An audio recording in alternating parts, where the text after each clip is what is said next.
Toen heb ik nog een ansichtkaart waarop een kerk een kar met paard, een slechterier van der Ven, een kroeg, een juffrouw op een fiets. Het zet ik hoogstwaarschijnlijk niks, maar het is waar ik geboren ben. Dit dorp, ik weet nog wie het was, de boerenkenjer in de klas, een kar dat ratelt op een keien. Het raadhuis met een pomterveur, een zandweg tussen koren door, het vee, de boerderijen. En langs de veldweg van mijn vader zag ik de hoogboom staan. Ik was een kindje en was niet beter dan dat nooit voorbij zou gaan. Wat leefden ze eenvoudig doen in simpele hoezen tussen groen met boerenbloemen en een hek. Maar blijkbaar leefden ze verkeerd. Het dorp is gemoderniseerd en zijn ze op goede weg.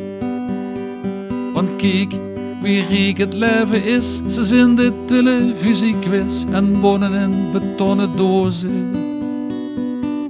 Met flink verglaasd en kens te zin, weer wat bangster steed bij min en de dress zwaar met plastic roze.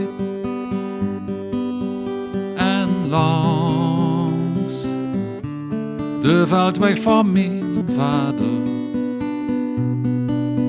zag ik de hoogboom staan.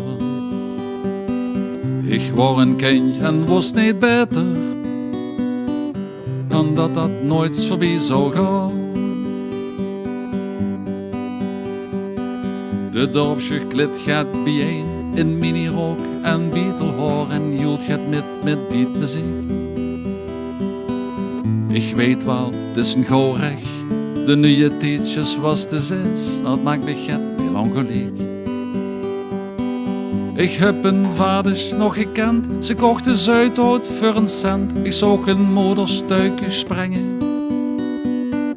Het dorp van toen, het is voorbij, dus al wat er bleef voor mij, een aanzicht en herinneringen. Wie ik langs de veldweg van mijn vader, de hoogboom nog zo staan. Ik was een kind, wie kon zich weten